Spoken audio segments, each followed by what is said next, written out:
Na e lava o le inga pale o le inga e mamalu o e ka tau ia te o le inga le wha manu ma le wha le tanga ka mai nei a fiafi ia mata wafe atu o na ole o karame lau wha nau taulanga a fiafi oi taulanga i lumo lau fio ma le loto o wha maungano Hallelujah, mato wala au la ufio. Hallelujah, e man ia la ufio ma bola mai le e lo ngana pa ia te ina mea uma. Mato te lo mafia se mea. Au fa malo o mai lo ngana pa ia. Fa ia la ufa na mea uma, e watu mea uma i lo ina. Ya ulei a fiafi ia. Katon ton flovia nganga o lau ufio i mea uma ma. Fa mala matiri lau upu. Au mato iai. Ile tau dinga ma le tau suringa. Ma le malanga lau whanau le tau o mato o tau ai. O lau suafa lava mato ke mana loso. O lau vi inga. Ia na langi ina ile nei a fio. Ia o oe lava lo mato o tu.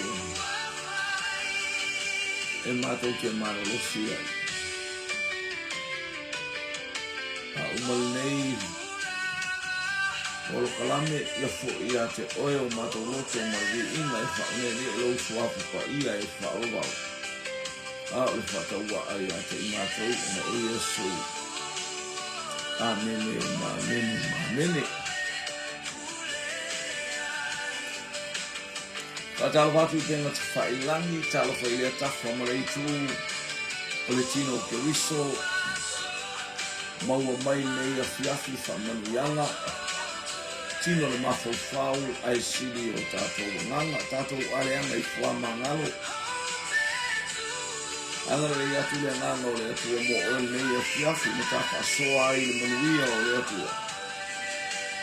E vi ia i pele suafa o le atua.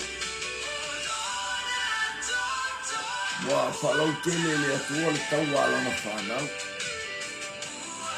Ua whasia au o le taua. Ua manu nua mitiana. Le tu isae ma amaleka le sosola. Aisia, nang ole atua le tātou ki au ono i ole atua manu malo. E le isi tātou me whaia na tātou moso ar solo whanua ma tātou tau situni. Nā tātou fola whaia a o ia ole atua na te whaau au. O ia ole atua e whaaiwa ake i lana whanau. I se ala whainga o fie te on tātou whaasoa au. Ole tangata i tangata. Hallelujah. Ya nganga o le atua o itoni ake i tātou whape o tātou whaamalosi ai. Ina ia i loa tangata o mea lofa uma ia le atua o tu ina ia te i tātou. Ia tātou ke fia ai e lea ngoa mo tātou sanga ori ai. Ia vi ia le atua angale le atu le atua i ate o nei. Ina nei a fiafi ma whaso atu manuia o le atua, aleluia.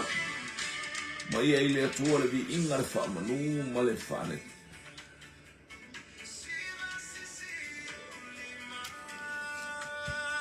Aleluia. Ua tau numu le tau a kitiona. Umana ave ese le atua tangata e to atele. Tolu sumartasi afe iva se lau fitu se lau iva se lau tolu sumartasi afe fitu se lau le tolu se lau leana inu eto i vai lea ua manu mano e i taua lea ua anga i mai le taua o sosola ai tuni loa mai a ioe. Pela vale mea sola i au tangata. ele ai se si solo ai lungo le atu ina ngalo ale atu ai pe fu tu le tala alto ina haleluya o yo sua tama ia la ina pe ale mea ia susulu pe ale mala mo la tu maulo mala le pupula o le lai lungo kipi ona se yo mato ni liuanea a oi fatino o yo sua ma vai o oi ole ua fa au pe na ina ele atua e tau wilta o oi o ta pena ele atua ele ataimi ma le ataimi e tau wilta tau ma fa le nana pe ta ko va ai ai o sua so se me tau tala ko ai o sua o yo le tangata haleluya fa por kalame ele atua u fale ele nu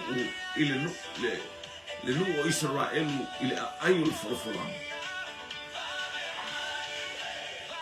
na fatonu wa ele atua mo na fatonu le fa pena fo fatonu ia te oi fa pena fo fatonu ia te o le yo tato sava bali male amio mama male loto mama male fa maoni male ola fa pa ia ina le anga e pa ia le atua le tato ti au ono ia haleluya wa bo o mai a wang o mo wel to ino yo sua o mo wel to ino le o i to ino le oi haleluya kiti ona ia isi ta io mitiana na so solo mai haleluya Rafaya tua ilea o ia seva masale mona. Eni tangata fa pefeana o tau fasiotia i tāpora. Yo lisi tuile leani tau leo maile o eno fasioti na fasioti e tangata ia. O tangata o le nuku manasi. Tangata Israel. Nena o iei limo ta ita ia. A lego sola. Leo maua mai atu sola le amio le anga e tumtuilo. Mena solai a apo e tau fai e fasioti i a Iosefat ele i fasaorina ele akua leitu e ngā awala awana i whaima fata i ta inga a ia totore awa whapena fo ia te tātou mea umo o totore le atua haleluya ila na upu totore awa ni ia le li e sola le amio le anga la uto e ale o maua atu gato kiti ona. Lenta ngata wa pefena o tō fasiotia i tāpora, ma ia whai mai eile. E pei o oe, e whapea fo i lato, e taitasi ma au le lei e pei ni alo tuku wa tau tala tangata. Wha maua lunga langa o tau tala tangata e lei se atua i o lato roanga. Nā le pau wan me lato tio mai fasioti, haleluya o le winga leo le ti apolo. O lo sau le fasi, fa umatia fasioti le fa umatia le fa me tu sia Ioanes fu i pu Ioan tasi le mesa o te apona nga oi fasi ma fa umatia io le ala le ole ia ai esele babio le angi ai esele babio ole ese fa fo se ina uva i wa ole atali o le atu o ke riso le ia i me o tau wei tau lo wai nga ia le ali o sola ale o moa o le filia o ta mo le moa haleluya o fai to ai lea o ia o uso ia o tamalo utina ilato o lo so i foi oba ana o lua faolaina ilato o ua o le fasiotia o lua ana le o le lua ta i tangata la a le o lua fasiotia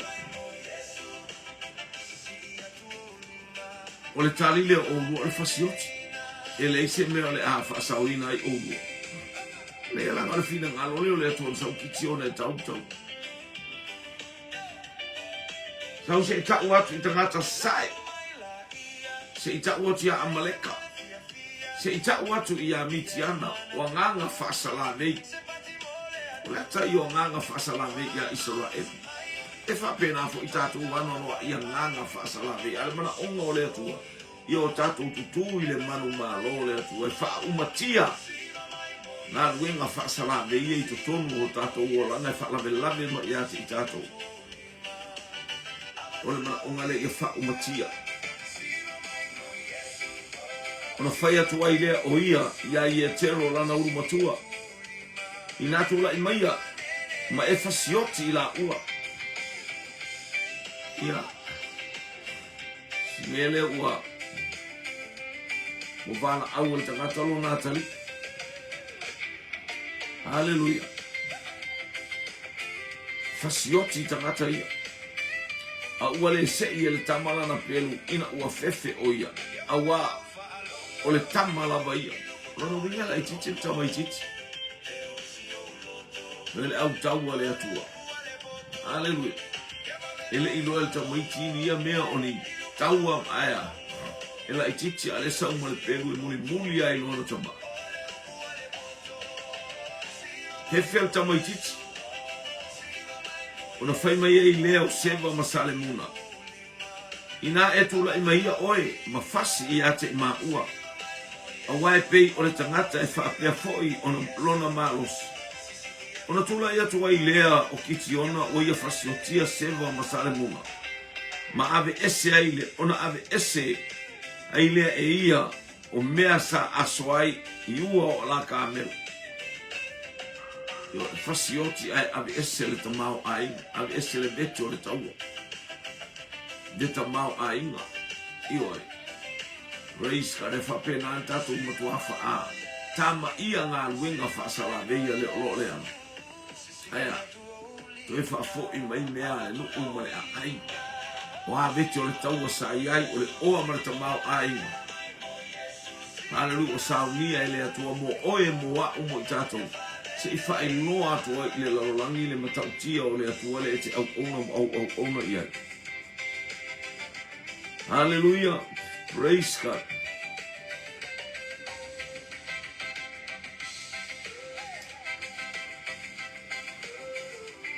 Ona tula i ai leo ki tiona. Hallelujah. Fasioti ia seva masalemuna. Na ave ese lea e ia mea na asoa ai i ua o alaka mea. Ona whai atu ai lea o tangata o Israeli a kitiona. Ia e pule ia te i mātou. O oe malou atali. Male atali i o lou atali. A wana e whaolaina mai i mātou ai lima o mitiana. Ia leu ala, walu le alanga. Wa ala langa tangata o ai le malosi o le tala noa i la tau le malosi. O le tala noa i la tau e tauna tau i le mea o whai le tangata e whalonga le tala le tangata. Whai mei ki tiona i ate i la tau o te le pule i ate utou. E le pule foi o watali i ate utou. E pule lama Yehova i ate utou selmana i a. Te le pule i ate utou. E le pule fo ila whanau e le pule stasi ia te uto. E pule Yehova ia te uto. O me tau tatu whalongo i si ufonga i au. O le walato tau tala mai le manu malo le taua. Tau tala mai le manu malo ki tiona. Ai lato te leo la ngona lava le atua lea tato te au auna. Lea na lavea ina ki tiona ma le au. Lavea ina i lato. So se mea tātou te ngalu e tau tātou ngalu e ma le langona le mea o whaia e le atua i lo ainga mō tātou ai. Whaia e le atua i so steini i a te oe maa uma i tātou uma. E le aise mea o le a tātou uma. Hallelujah. Whaale tino ai pe tātou te ngalu ma tere leo tangata o manu mano aia o lai whaale tino leo lang. Ua ngalo le atua. Nisi foi teimi e te alu e mata ule ingore atua. Aina na ho o teimi e manu malo ai ngalo uma fuafuanga.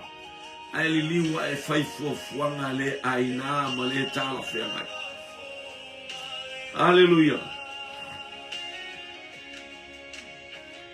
Foi puna e loso totu e feita watu o fai mai ki tiona i ate ilato o te le pule i ate outou. E le pule fo ilo uatali i ate outou. E pule lava Yehova i ate outou. O lumina le mana onga i ama i le atua o Israel. Le atua Abraham o le atua o Isaac o le atua o Iakob. Ia ava ia ile no. Ma ia o lātou lole o ta oto kitiona e le oa una tupu ai le malosi le oa una tupu ai le manu malo le. O le manu malo i ova le atua o au. Ma wainga, mana ia lo wola mauti noa ma lo wola i loa le lei. O le manu malo o i ulima o le manu malo i so se mea tātou te iai. O i ova le atua. Ame le whaamua i ate ia. Alanga i le vi inga o le atua. Maua lunga le vi inga o le atua. Mai Yesu au te le isau e whailo uloto. Au te le isau e whaiso uloto. O mea umawa au na ia mai le langi e mai lo uta mao. Te toi whafo i atu i ate ia. Ina ia whafo i tangata uma le vi inga i ate ia. Ina ia vi ia lona suafa i le atu lau uma. Ua su wha, ua whai mai fo i ki tiona i ate i lato. O te ole atu i ate utau le tasi mea. Ia utau au mai i ate au. E ta i tasi le tangata ma le mama o ana lava vete. A wasa i ate i lato mama auro. A wa o isama eli i lato. Ia se tato whaalongola e. O le oa marita mao a inga, io e pi o meia la e o ma whaali ali. Ai le o whaali alia le atua, ia le whatu ia o mai ia tia o mea nai. Se ia o whaongai. O wa o isa maeli, ona whai mea tua i leo i lato ia tia, mātou tia vatua lawa. Ona lato fola sia leo ofu, ma lafo ia i e tasi. Nafo ia ia taitasi le tangata malana mama ana lava vete.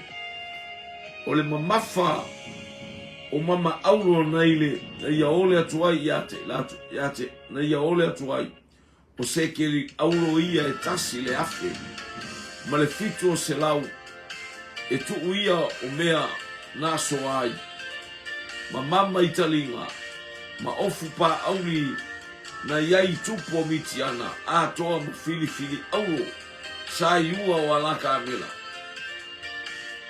Ie lele oa marita mao ai na isi aua mana na e whaise mea le lei mo kitiona. Ai le o langona o le whaiatu kitiona a le mea le leila o whaiatu ai kitiona e le oa o se pule i ate outou. O ke le pule i ate outou e le pule alo o atali po whanau wala o whanau. Ai pule mai le atua. Leo whai lato pule.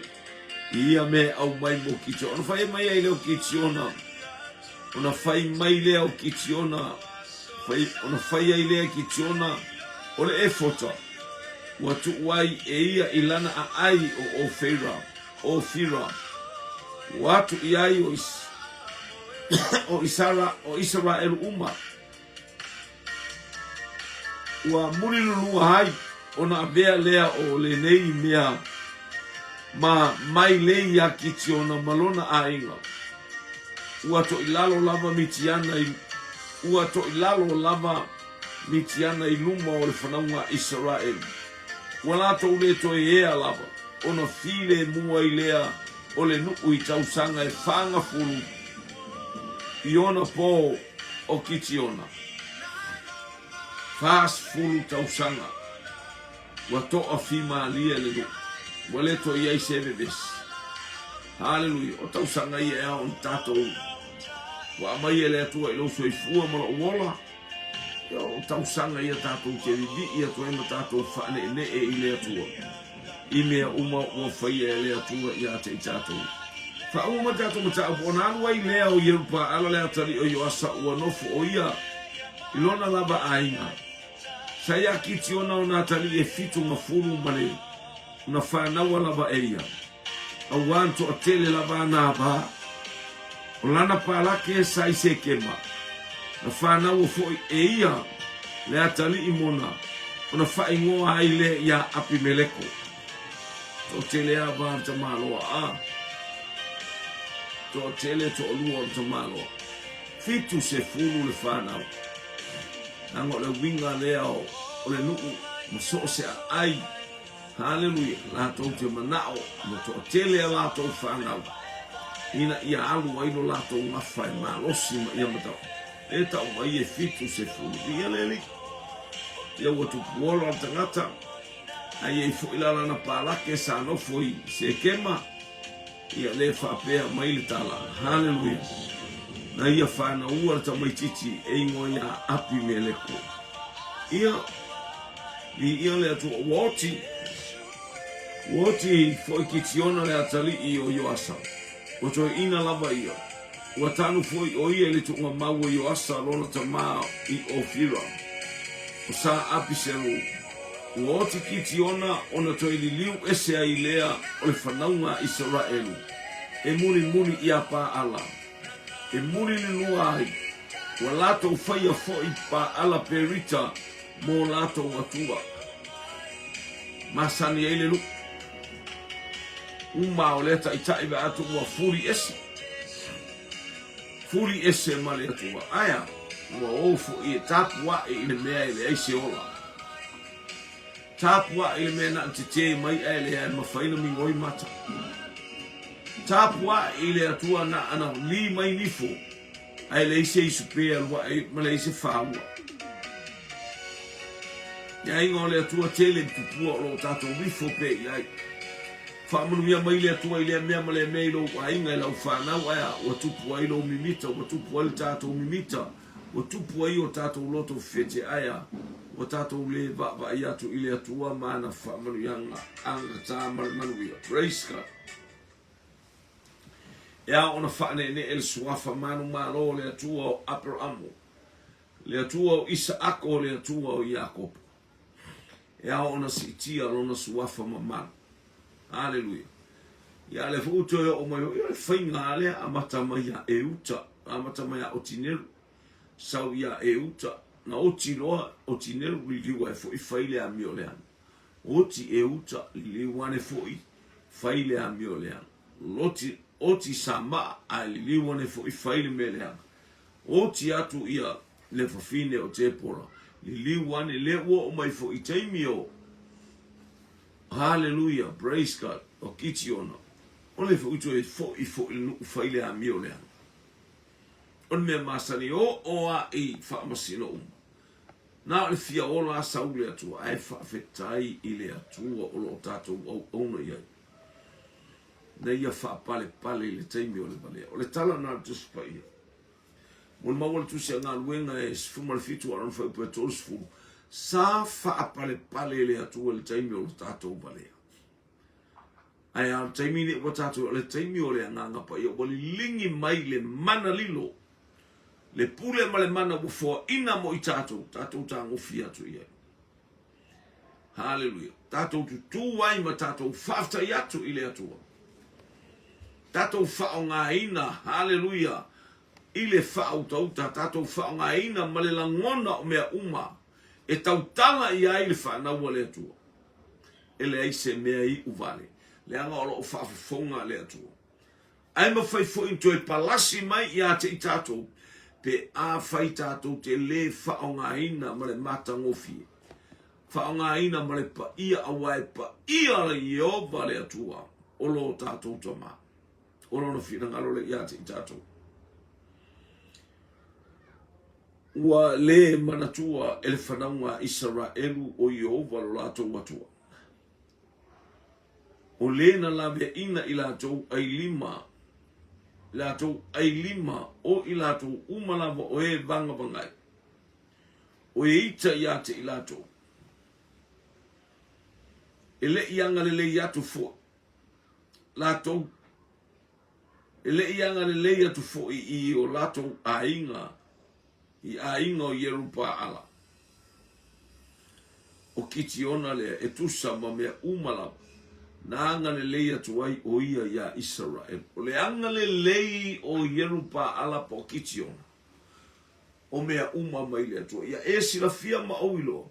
O mea ua whaamanuia ai le atua ia te oe. Hallelujah. Ua whaamanuia le atua.